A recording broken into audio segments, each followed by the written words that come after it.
ধনতেরাস মানে সোনা কেনার শুভ দিন, কিন্তু সোনার দাম এখন এমন জায়গায় পৌঁছেছে যে অনেকেই ভাবছেন সোনা কিনবো না পকেট সামলাবো। কেউ নিচ্ছেন ছোট গয়না। বর্তমানে সোনার দাম কেমন রয়েছে, কি বলছে বাজারে দোকানিরা, কি বলছেন সাধারণ মানুষ?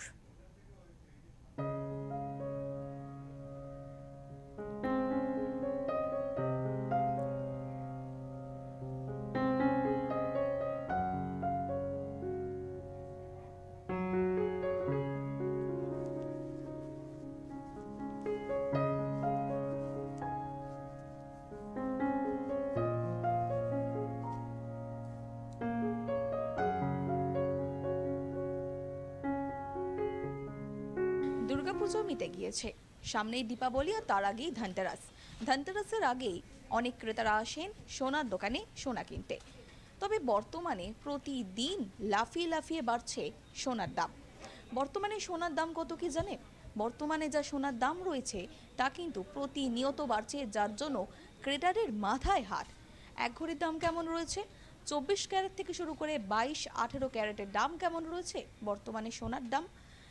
এবং ধনতেরাসের আগে ক্রেতারা যে সোনা কিনতে আসছেন সেই দাম শুনে ক্রেতারা কি বলছেন চলুন শুনবো এখানে সোনার দোকানে যারা রয়েছেন, সোনার দোকানে আধিকারিক যারা রয়েছেন তাদের মুখ থেকেই।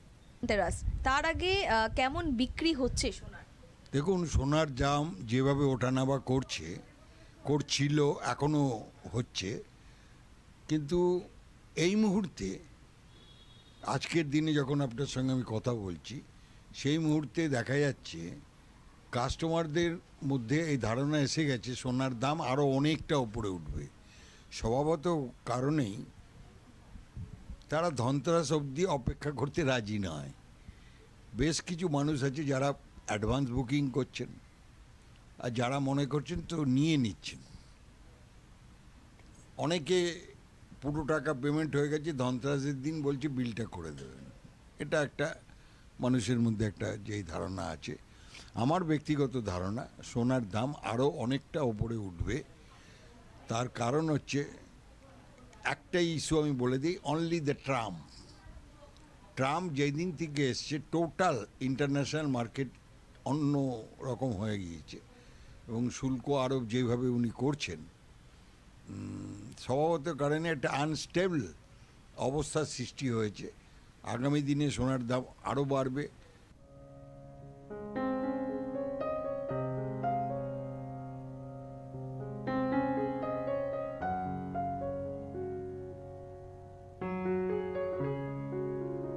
মানে 24 থেকে 22 ক্যারেট 18 ক্যারেটের সোনার দাম কেমন রয়েছে? দেখুন, বর্তমানে 22 ক্যারেটের দাম আছে প্রায় 1,16,000 টাকার মতন 22 ক্যারেট দাম। 18 ক্যারেট প্রায় নিয়ার অ্যাবাউট 10,000 পার গ্রাম। আর 9 ক্যারেট তো আমরা করি না বলে লাভ নেই, যেটা আমরা করি না সেটা নিয়ে 9 ক্যারেটের ক্রেজ নেই। 18 ক্যারেটের ক্রেজ আছে। 18 ক্যারেট অনলি ডায়মন্ড সেট, এটা 18 ক্যারেটের অর্নামেন্টস ঠিক নয় আশা করি। বলছে যে সোনার দাম বেড়েছে, তো এই যে প্রতিনিয়ত যে লাফি লাফি দাম বাড়ছে, কি বলবেন? আমরা আপসেট হয়ে যাচ্ছি, কবে কমবে। একটা স্টেবল করলে ঠিক আছে, যা দাম আছে এই দামই থাক, কিন্তু স্টেবল থাক। কাস্টমার স্টেবল হলে কাস্টমার হয়। আজকের একরকম কালকের একরকম, কাস্টমার কী ধারণা করবে? যারা কিনবে তারা কী বুঝবে? তারা তো একটা চাইবে একটা দাম ফিক্স থাকুক। আজকে একটা কিনছি, কালকে একটা দেখা যায় দামটা বেড়ে গেল, আবার দেখা দামটা কমে গেল। এই যে জিনিসটা, এই মানে এটা ঠিক নয়। জিওপলিটিক্যাল রিস্ক একটা অস্থিরতার কারণ, এবং সেই কারণে যেটা হয়, যারা বিনিয়োগকারী তারা চেষ্টা করে সেখানে পৌঁছে যাওয়ার যেখানে এই অনিশ্চয়তার মধ্যে একটা নিশ্চয়তা পায়, এবং সোনাকে কনসিডার করা হয় অ্যাজ আ সেফ হ্যাভেন। তো এই সেফ হ্যাভেনের ফ্লাইট যেটা তৈরি হয়েছে সারা পৃথিবীতে, সেটা একটা কারণ যার জন্য ডিমান্ডটা অস্বাভাবিক বেড়ে গেছে। চাহিদা এত বেড়ে গেছে যে সোনার মূল্য সেই অনুপাতে বাড়ছে। আরও অনেকগুলো কারণ আছে। একটা হচ্ছে যে এই ট্যারিফ যত রকম আমেরিকা লাগিয়েছে, তাতে একটা এক্সপেকটেশন, একটা ভাবনা চিন্তা এরকম যে ইনফ্লেশন অর্থাৎ মুদ্রাস্ফীতি বাড়বে। মুদ্রাস্ফীতি বাড়লে যেটা হয়, টাকার মূল্যর অবক্ষয় ঘটে। অর্থাৎ টাকা দিয়ে আমি আজকে একটা জিনিস কিনতে পারি, 5 বছর পরে কি 10 বছর পরে হয়তো দেখা গেল সেই জিনিসটা কিনতে গেলে অর্ধেক টাকা চলে গেছে, মানে বসে বসে চলে গেছে।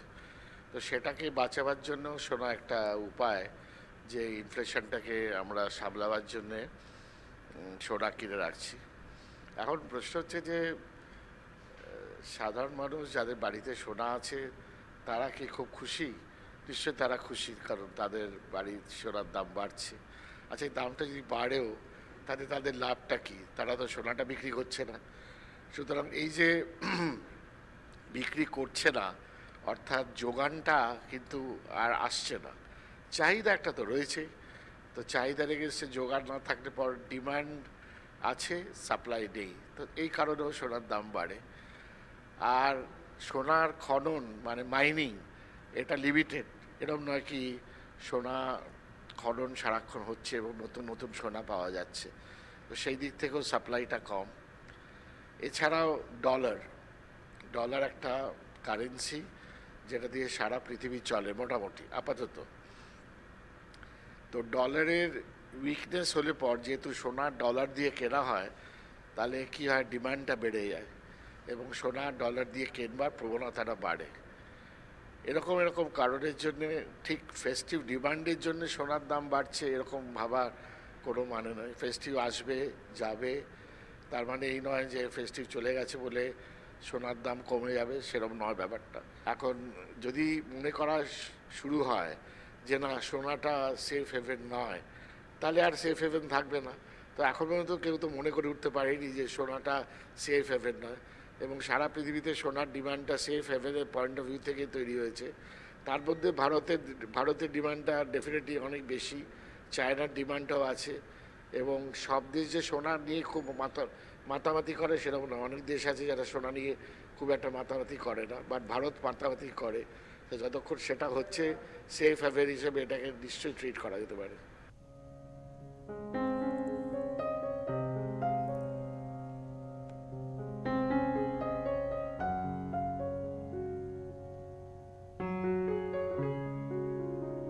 সোনা কেনা মানেই শুভ, আর অনেকেই মনে করেন যে ধনতেরাসের আগে সোনা কেনা মানেই একটা শুভ ব্যাপার। কিন্তু বর্তমানে যে প্রতিদিন লাফিয়ে সোনার দাম বাড়ছে, তার ফলে মাথায় হাত পড়তে হচ্ছে ক্রেতাদের। কিন্তু সোনার দোকানে যারা কর্ণধাররা রয়েছেন, তারা কিন্তু বলছেন এবছর সোনার কেনা বেচা কিন্তু ভালোই রয়েছে। অর্থাৎ বলা যেতে পারে সোনার দাম বাড়লেও সোনার বিক্রি কিন্তু এখনও ভালো রয়েছে। এবং সোনার দোকানে যারা কর্ণধাররা রয়েছেন তারা কিন্তু বলছেন যে আগামী দিনে সোনার দাম বাড়তে পারে, কিন্তু সোনার দাম বাড়লেও কেনা বেচা কিন্তু একেবারেই ভালো রয়েছে। ক্রেতারা আসছেন এবং সোনা কিনে নিয়ে যাচ্ছেন। ক্যামেরায় রবি দত্তের সঙ্গে কোয়েল বণিকের রিপোর্ট, ওঙ্কার বাংলা।